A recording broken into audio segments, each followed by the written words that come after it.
अस्सलाम वालेकुम फ्रेंड्स, आज का जो मेरा टॉपिक है वो है निक्रोसिस। और ये जो टॉपिक है मैंने रॉबिन स्पेसिफिक पैथोलॉजी की जो बुक है वहाँ पे चैप्टर 2 है cell injury cell death and adaptation, ये टॉपिक वहाँ से लिया है। उसका जो पार्ट 1 है और पार्ट 2 है उसकी भी मैंने वीडियोस बनाई हैं, उसका लिंक भी मैंने ऊपर डाल दिया है, वहाँ से भी जाके उन वीडियोस को देख सकते हैं। तो हम अपना टॉपिक स्टार्ट करते हैं जिसका नाम है निक्रोसिस। निक्रोसिस मैंने आपको उसका पार्ट 2 है, मैंने उसमें बताया था कि जो सेल डेथ है उसके दो मैकेनिज़्म है। एक होता है निक्रोसिस और एक होता है एपोप्टोसिस। तो फिर मैंने उसमें बताया था कि हम इन दोनों को अलग अलग देखेंगे। तो आज मैं निक्रोसिस की बात कर रही हूँ।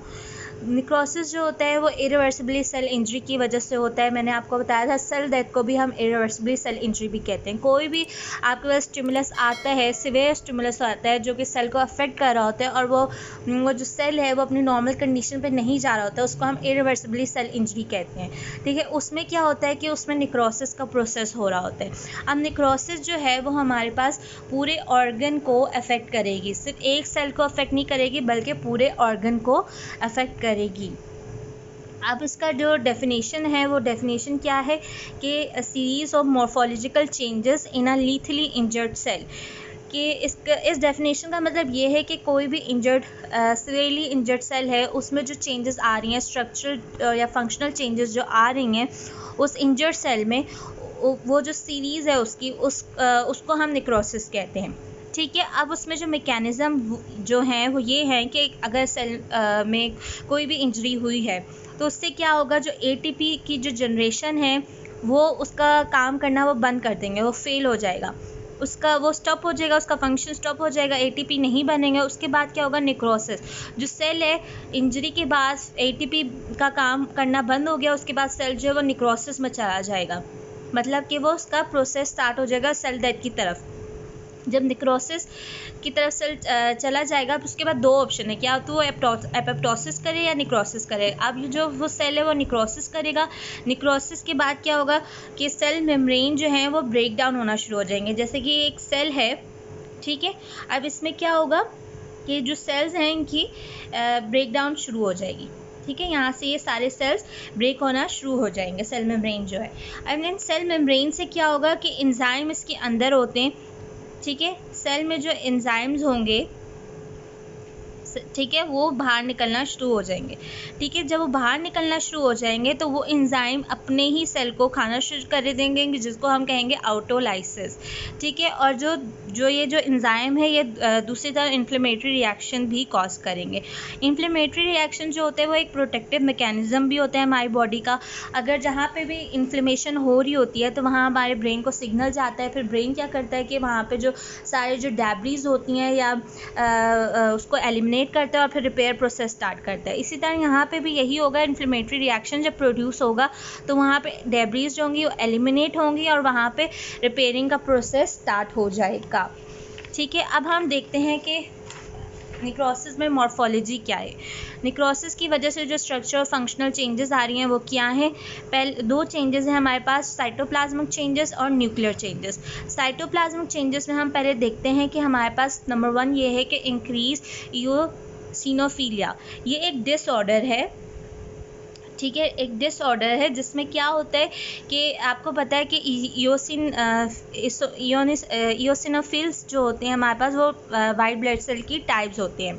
ठीक है, जो फिल्स होते हैं, ठीक है, ये टाइप हैं वाइट ब्लड सेल्स की। ठीक है, इनका काम क्या है, फाइट अगेंस्ट डिजीजेस। ठीक है, फाइट अगेंस्ट माइक्रोब्स या कोई भी डिजीज़ के अगेंस्ट ये लड़ते हैं। ठीक है, तो अब जब क्या होता है कि जब हमारे पास निक्रोसिस होता है, निक्रोसिस का प्रोसेस स्टार्ट होता है तो ये जो इसिनोफिलिया हैं या इसिनोफिल्स, इनका नंबर एबनॉर्मली ज़्यादा हो जाता है। ठीक है, जब इनका नंबर ज़्यादा हो जाता है तो एक डिसऑर्डर कॉज करता है जिसको हम कहते हैं इसिनोफिलिया। ठीक है, अब ये इनका नंबर इंक्रीज जो होते हैं इसिनोफिल्स ज़्यादा हो जाते हैं। ठीक है। उसकी दो रीज़न है किस क्यों हो जाते हैं, क्योंकि देखो निक्रोसिस में हमारे पास क्या होता है कि प्रोटीन जो होते हैं वो डी नेचर हो जाते हैं। जब प्रोटीन डी नेचर हो जाएंगे तो क्या होगा, ईओसिन जो होगा वो ज़्यादा उसके साथ बाइंड होना शुरू हो जाएगा, एक ये रीज़न है। और दूसरी रीज़न ये है कि हमारे साइटोप्लाज्म में हमारे पास आरएनए पड़ा होता है, ठीक है। अब आरएनए जो बेसोफिलिक आरएनए उनका जो फंक्शन है वो ख़त्म हो जाएगा या वो काम करना छोड़ देंगे, इसकी वजह से भी जो इसोनोफिलिया है उनका नंबर इंक्रीज़ हो सकता है, ठीक है। अब हमारे पास एक और चीज़ है कि एचई स्ट्रेन। अब एचई स्ट्रेन क्या है, हेमेटोक्सिलिन एंड ईओसिन स्टेन, ठीक है। ये एक स्टेन है, आप समझ लो डाई है। जब हम इसको हमने इस पे डाला, ये स्टेन जो है हमने निक्रोटिक सेल पे इसको डाला, तो क्या हुआ कि जहाँ पे ईओसिन प्रेजेंट था वहाँ पे हमारे पास रेड कलर आना शुरू हो गया। देखो अगर हम इसको अगर वहाँ पे बेसोफिलिक आरएनए होता तो वहाँ पे हमारे पास ब्लू कलर आता, ठीक है, ब्लूइश या पर्पलिश कलर, ब्लूइश या पर्पल सा कलर आता। लेकिन क्योंकि अब हमारे पास निक्रोटिक सेल में आरएनए नहीं प्रेजेंट, तो ईओसिन प्रेजेंट है, तो वहाँ पे हमारे पास स्टेन की वजह से वहाँ पे हमारे पास रेड कलर शो होगा, ठीक है। दूसरी हमारे पास चेंजिंग आती है साइटोप्लाज्मिक चेंजेस में, वो ये है कि सेल अगर हम कंपेयर करें इसको वाइबल का मतलब नॉर्मल सेल से कंपेयर करें, तो इस सेल में हमारे पास ग्लासी होमोजेनस अपीयरेंस है। क्योंकि loss of a lighter staining glycogen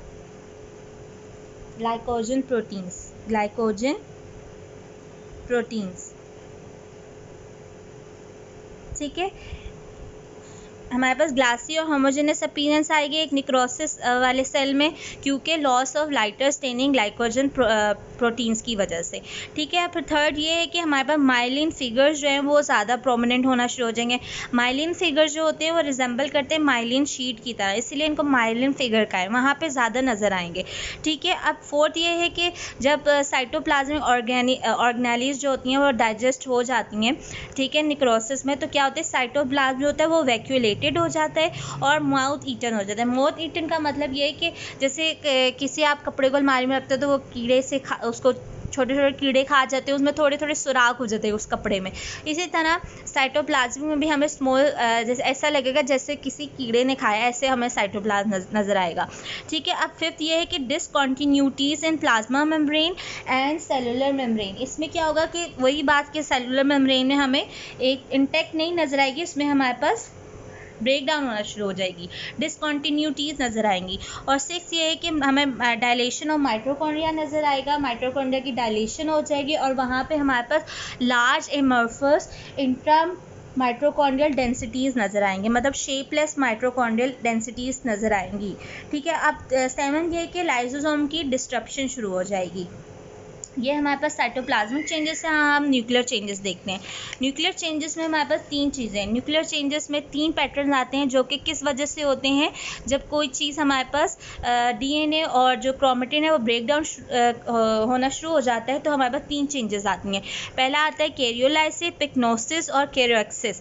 पहले हम देख लेते हैं पिक्नोसिस क्या होता है। पिक्नोसिस का मतलब है कि न्यूक्लियर जो होता है वो श्रिंक होना शुरू हो जाता है। क्यों? क्योंकि DNA condenses in uh dark circle mass. जो डीएनए है वो कंडेंस हो जाता है इन अ डार्क सर्कल मास। ये जैसे कि एक सेल है, इसमें ये हमारे पास एक न्यूक्लियस है, इसमें जो डीएनए न्यूक्लियस जो है वो श्रिंक होना शुरू हो जाएगा, ठीक है, और वो डार्क होना शुरू हो जाएगा, ठीक है, डार्क शुरू हो के एक तो कंडेंस हो जाएगा और डार्क होना शुरू हो जाएगा। फिर हमारे पास कैरियोलाइसिस है। कैरियोलाइसिस का मतलब न्यूक्लियर फेडिंग। ये जो सेल है इसमें जो ये न्यूक्लियस है इसकी फेडिंग शुरू हो जाएगी, क्योंकि due to the action of DNase activity. फिर हमारे पास कैरियोएक्सिस है। इसका मतलब कि जो न्यूक्लियर है, जो न्यूक्लियस है इसकी जो फ्रेगमेंटेशन या ब्रेक डाउन होना शुरू हो जाएंगे, फ्रेगमेंट्स बन जाएंगे, ठीक है।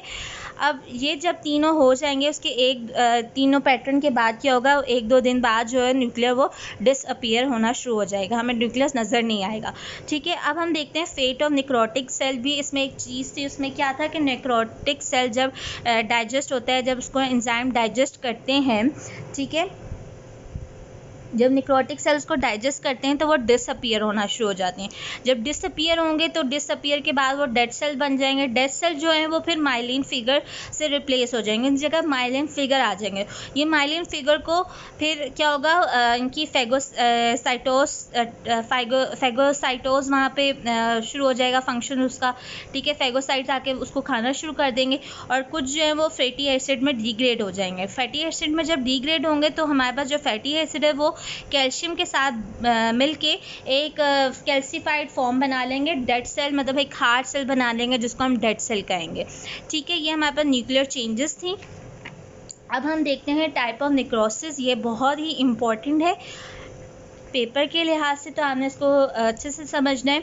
और अगर इस हवाले से आपका कोई भी क्वेश्चन हो तो आप कमेंट्स में मुझसे पूछ सकते हैं।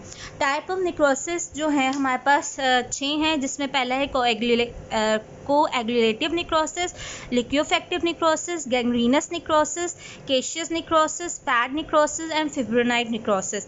तो हम पहले देखते हैं कोएगुलेटिव निक्रोसिस क्या होता है। कोएगुलेटिव निक्रोसिस में हमारे पास क्या होता है, टिश्यू जो स्ट्रक्चर है, आर्किटेक्चर है, वो प्रिजर्व रहता है। क्योंकि जो स्ट्रक्चर, प्रोटीन और एंजाइम है वो डीनेचर्ड हो जाती हैं, डीनेचुरेशन उनकी शुरू हो जाती है।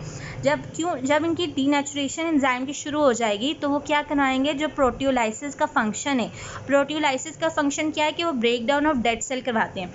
ब्रेक डाउन उनका प्रोटियोलाइसिस का फंक्शन रुक जाएगा, मतलब कि डेड सेल जो है वो ब्रेक डाउन नहीं होंगे, ठीक है। जब डेड सेल जब ब्रेक डाउन नहीं होंगे तो वो जो है टिश्यू जो है वो एक फिल्म टेक्सचर उसका आ जाएगा, एक हार्ड सा वो उसका जो टेक्सचर है वो चेंज नहीं होगा, ठीक है। इस तरह उसका जो टिश्यू का जो आर्किटेक्चर प्रिजर्व रहेगा, ठीक है। फिर हम देखते हैं causes of coagulative necrosis.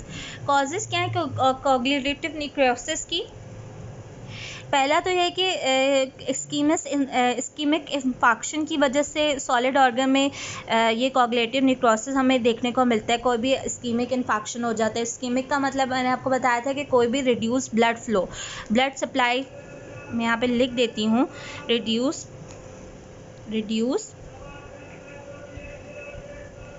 Blood supply की वजह से भी क्या होता है, हमारे पास कोगुलेटिव निक्रोसिस हमारे को देखने को मिलता है, ठीक है। ये सॉलिड ऑर्गन्स में होता है। अब सॉलिड ऑर्गन कौन कौन से हैं? हार्ट, किडनी, लिवर, ठीक है। अब एक क्वेश्चन अराइज होता है कि why coagulative necrosis do not occur in brain. Brain में क्यों नहीं होता है? इसमें हमारे पास 3 रीज़न है। एक तो ये कि इसका स्ट्रक्चर डिफरेंट है। Brain is a soft and pulpy because brain does not have collagen. Brain जो है वो एक सॉफ्ट सा है। जब आप इसकी एनाटॉमिकल स्ट्रक्चर देखो तो वो सॉफ्ट सा और पल्पी सा, इसमें कोलेजन नहीं है। कोलेजन का काम होता है कि वो सपोर्ट प्रोवाइड करता है, स्ट्रोमल स्ट्रक्चर की सपोर्ट प्रोवाइड करता है, जो कि जो कोलेजन है वो इन तीनों चीज़ों में है, तो इसीलिए सॉलिड ऑर्गन्स है। दूसरी रीज़न ये है कि इसमें फाइब्रोमस्कुलर सेल्स हैं वो प्रेजेंट नहीं होते और हार्ड प्रोटीन इसमें प्रेजेंट नहीं होती, जिसकी वजह से यहाँ पे कोगुलेटिव निक्रोसिस जो है वो ऑकर नहीं हो सकती है, ठीक है। ये हमारे पास कोगुलेटिव निक्रोसिस थी। अब हम देखते हैं लिक्विफेक्टिव निक्रोसिस। लिक्विफेक्टिव निक्रोसिस हमारे पास क्या होता है? ये हमारे पास उन फोकल बैक्टीरिया में है, कोई भी फोकल बैक्टीरिया है वहाँ पे हमें देखने को मिल सकता है, या कोई फंगल इन्फेक्शन है तो वहाँ पे भी हम देख सकते हैं कि ये लिक्विफेक्टिव निक्रोसिस हो रही है, या hypoxic death of the cell within the द CNS, या ऑक्सीजन की कमी से जो डेथ हो रही है सेल की सेंट्रल नर्वस सिस्टम में, वहाँ पे भी लिक्विफेक्टिव निक्रोसिस हो सकती है। इसकी रीज़न ये है कि जो माइक्रोब्स वहाँ पे फंगल इन्फेक्शन की वजह से आएंगे वो क्या करवाएंगे, स्टिमुलेट करवाएंगे एक्यूमुलेशन ऑफ इन्फ्लेमेटरी सेल्स, ठीक है। जब इन्फ्लेमेटरी सेल्स वहाँ पे एक्यूमुलेट हो जाएंगे तो वहाँ पे जो एंजाइम है, ल्यूकोसाइड एंजाइम जो है वो डाइजेस्ट कर देंगे टिश्यू को, और फिर वही जो प्रोसेस है वो शुरू हो जाएगा कि टिश्यू डाइजेस्ट होगा और उसकी लिक्विफिकेशन शुरू हो जाएगी, ठीक है। इसमें एक और इन्होंने बात बताई हुई है कि फिर फैगोसाइट्स आ जाएंगे वहाँ पे, उसको खाना शुरू कर देंगे और वहाँ से भी वो डेड सेल जो है वो रिमूव हो जाएगा, ठीक है। फिर अगर एक और बात बताई हुई है कि अगर वहाँ पे एक्यूट इन्फ्लेमेशन होती है, ठीक है, अगर किसी भी वजह से वहाँ पे एक्यूट इन्फ्लेमेशन होती है कोई भी बैक्टीरियल इन्फेक्शन की वजह से, तो वहाँ पे क्या होगा, क्रीमी येलो सा एक स्ट्रक्चर बन जाएगा जिसको हम कहते हैं पस, ठीक है। मैं आपको डायग्राम दिखाती हूँ जिससे इसमें दिखा भी है लिक्विफेक्टिव अब ये देखो हमारे पास लिक्विफेक्टिव, ये हमारे पास लिक्विफेक्टिव निक्रोसिस है और ये हमारे पास ब्रेन में दिखा रहे हैं, ठीक है। इसने क्या किया, डिसोल्यूशन ऑफ द टिश्यू करवा दी, ये हमारे पास यहाँ पे लिक्विफेक्टिव निक्रोसिस हो रहा है, ठीक है। अब हम देखते हैं गैंग्रीनस निक्रोसिस क्या होता है। गैंग्रीनस निक्रोसिस क्या होता है कि वहाँ पे ये हमें मोस्टली लोअर लिम्ब में देखने को मिलता है, ठीक है। लोअर लिम्ब में क्यों, वहाँ जहाँ पे ब्लड सप्लाई की ब्लड सप्लाई नहीं हो रही या उसका ब्लड सप्लाई का जो फंक्शन है वो नहीं हो रहा, वहाँ पे हमें देखने को मिलेगा, जो कि लोअर लिम्ब में मोस्टली हम देखते हैं, ठीक है। वहाँ पे ये कोगुलेटिव निक्रोसिस होगी जिसको हम ड्राई गैंग्रीन बोलते हैं, ठीक है। अगर उसने वहाँ पे बैक्टीरियल इन्फेक्शन आ जाते हैं, ठीक है, बैक्टीरियल इन्फेक्शन आ जाता है वहाँ पे, तो वो फिर लिक्विफेक्टिव निक्रोसिस में तब्दील हो जाएगा, ठीक है। उसको हम कहेंगे वेट गैंग्रीन, ठीक है। और ये वेट गैंग्रीन है, ठीक है। अब हम पढ़ते हैं केशियस निक्रोसिस। केशियस निक्रोसिस में हमारे पास जो एग्जांपल आती है वो है ट्यूबरकुलर इन्फेक्शन की वजह से हमारे पास ये निक्रोसिस हो सकती है, ठीक है। अब ये जो केशियस निक्रोसिस है ये हमें चीज़ लाइक दिखती है, ठीक है। अगर हम ग्रॉस एग्जामिनेशन देखें तो वहाँ पे हमें फ्राइबल वाली चीज़ और येलो वाइट अपीयरेंस वहाँ पे नज़र आएगी। निक्रोसिस वाले एरिया में हमें फ्राइबल और येलो वाइट अपीयरेंस वाली चीज़ नज़र आएगी, चीज़ लाइक स्ट्रक्चर नज़र आएगा, ठीक है। फिर अगर हम इसकी माइक्रोस्कोपिक एग्जामिनेशन देखते हैं तो क्या होगा, फ्रेगमेंटेड और या लाइस सेल। फ्रेगमेंटेड का मतलब लाइस सेल ही है, ठीक है। वहाँ पे जो लाइस ब्रेकडाउन वाले सेल्स हैं वहाँ पे क्या होगा, कलेक्शन शुरू हो जाएगी। निक्रोसिस जहाँ पे हुआ हुआ है केशियस निक्रोसिस, वहाँ पे उसकी कलेक्शन शुरू हो जाएगी, ठीक है। दूसरा ये बात कि वहाँ पे amorphous shapeless granular pink appearance वहाँ पे नज़र आएगी, ठीक है। पिंक अपीयरेंस हमें किस तरह पता चला, H&E स्टेन से पता चला, ठीक है। फिर जो थर्ड है हमारे पास वहाँ पर ये है कि आर्किटेक्चर इज़ कम्प्लीटली ऑब्लिटरेटेड। जैसे हमारे पास कोगुलेटिव निक्रोसिस में ये हो रहा था कि आर्किटेक्चर जो है वो टिश्यू आर्किटेक्चर प्रिजर्व था, वैसे ही का वैसे ही था, लेकिन यहाँ पे क्या होगा कि वो डिस्ट्रॉय, ऑब्लिटरेटेड का मतलब है कि वहाँ पे जो स्ट्रक्चर है वो डिस्ट्रॉय हो जाएगा। और जो सेलुलर आउटलाइंस है कैन नॉट बी डिसेंट, जो सेलुलर आउटलाइन डिसेंट का मतलब वो उतनी क्लियर नहीं होंगी। फिर जो हमारे पास लास्ट है वो ये है कि वहाँ पे जो सेल है, निक्रोसिस सेल है, वहाँ पे क्या होगा, मैक्रोफेज जो इन्फ्लेमेटरी सेल जो है उसको सराउंड कर लेंगे। ये जो पॉइंट है ये एक करेक्टरिस्टिक है एक डिजीज़ में जिसको हम कहते हैं ग्रैनुलोमा।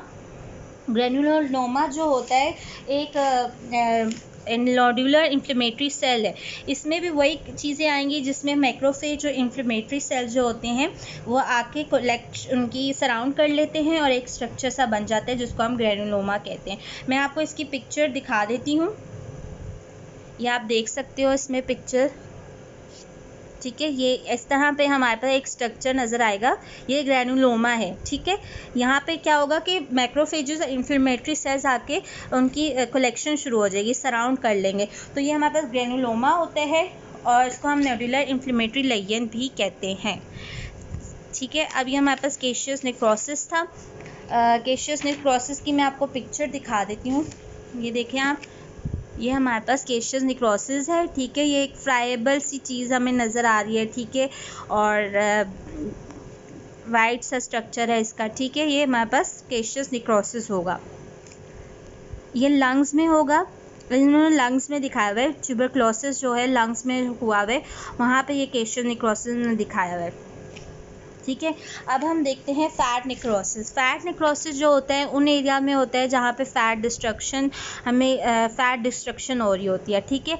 अब ये जो होता है ये रिजल्ट कहाँ पे होता है, जब पैंक्रियाटिक लाइपेज जो होते हैं वो रिलीज़ होते हैं पैंक्रियाज और पेरिटोनियल कैविटी में, ठीक है। इसकी एग्जांपल जो इन्होंने दी हुई है वो है एक्यूट पैंक्रियाटिस और इसको हम क्लेमाइटिस एब्डोमिनल इमरजेंसी। क्लेमाइटिस का मतलब होता है सिवियर, ठीक है। ये कुछ टर्म्स होती हैं जो कि जिनका लफ्ज़ तो वर्ड तो मुश्किल होता है लेकिन उसका मतलब जो होता है वो बहुत ही आसान होता है। इसका मतलब सीवियर एब्डोमेन पेन जो होता है उसको एक्यूट पैंक्राइटिस भी बोलते हैं, ठीक है।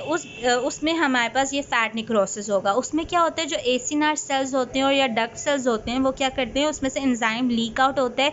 कौन सा एंजाइम लीक आउट होता है, लाइपेज जब लीक आउट होगा तो क्या होगा कि जो फैट सेल्स हैं liquefy the membrane of fat cell की जो मेम्ब्रेन है इसको लिक्विफाई कर देगा, ठीक है। और लाइपेज जो होगा वो ट्राइग्लिसराइड को फैटी एसिड में ब्रेक डाउन कर देगा। जब फैटी एसिड कंबाइन करेंगे कैल्शियम के साथ तो वहाँ पे एक विजिबल चौकी वाइट एरियाज नज़र आएंगे जिसको हम फैट सेप्नोफिकेशन कहते हैं। और ये जो हमारे पास चीज़ है, जब हम वहाँ पे विजिबल चौकी वाइट एरियाज नज़र आएंगे, ये हेल्पफुल है एक सर्जन और जो पैथोलॉजिस्ट होता है उसके लिए जानना। जब वो देखेगा ये विजिबल चौकी वाइट एरियाज, उसको आइडेंटिफाई करने में लेयन आसानी होगी, ठीक है। ये उसके लिए हेल्पफुल होता है। फिर हिस्टोलॉजिकल एग्जामिनेशन में हम देखें तो हमारे पास निक्रोटिक फैट सेल हैं, वो होते हैं surrounded by the basophilic calcium deposit. क्या होता है कि निक्रोटिक फैट सेल है तो वहाँ पे क्या होगा, ये कैल्शियम जो है वहाँ पे आके बेसोफिलिक कैल्शियम जो है वो डिपॉजिट होना शुरू हो जाएगा और वहाँ पे इन्फ्लेमेटरी रिएक्शन भी होना शुरू हो जाएंगे जब हम इसको हिस्टोलॉजिकल एग्जामिनेशन में देखेंगे, ठीक है। अब हम देखते हैं फिब्रिनॉइड निक्रोसिस। फिब्रिनॉइड निक्रोसिस पहले हम देख लेते हैं फैट निक्रोसिस। ये भी एक्यूट पेंक्राइटिस में भी देखा है। अब ये देख सकते हो इसमें जो ये वाइट आपको स्ट्रक्चर्स नज़र आ रहे हैं, ये हमारे पास क्या हैं, वाइट चौकी एरियाज़ हैं, ठीक है। फैट सेप्नोफिकेशन की स्टार्ट हो गई है, ठीक है। ये हमारे पास है फैट निक्रोसिस इन एक्यूट पेंक्राइटिस। ठीक, हम देखते हैं फिब्रिनॉइड निक्रोसिस। फिब्रिनॉइड निक्रोसिस जो होता है वो स्पेशल फॉर्म होती है और ये कहाँ पे होती है, इम्यून रिएक्शंस में ये ज़्यादातर देखते हैं हम लोग, जहाँ पे इम्यून रिएक्शंस हो रहे हैं। इम्यून रिएक्शंस में क्या होता है कि कम्प्लेक्सेस होते हैं एंटीजन और एंटीबॉडीज़ की, वह मिल के एंटीजन और एंटीबॉडीज़ मिल के एक कम्प्लेक्स बनाती हैं, वो जाके वॉल और ब्लड वेसल में जाके डिपॉजिट हो जाते हैं। इसकी जो एग्जांपल है हाइपरटेंशन और पॉलीआर्थराइटिस नोडोसा, ये हमारे पास वस्कुलराइटिस में को भी कहते हैं या इन्फ्लेमेशन ऑफ वेसल्स भी कह सकते हैं इसको, इन्फ्लेमेशन ऑफ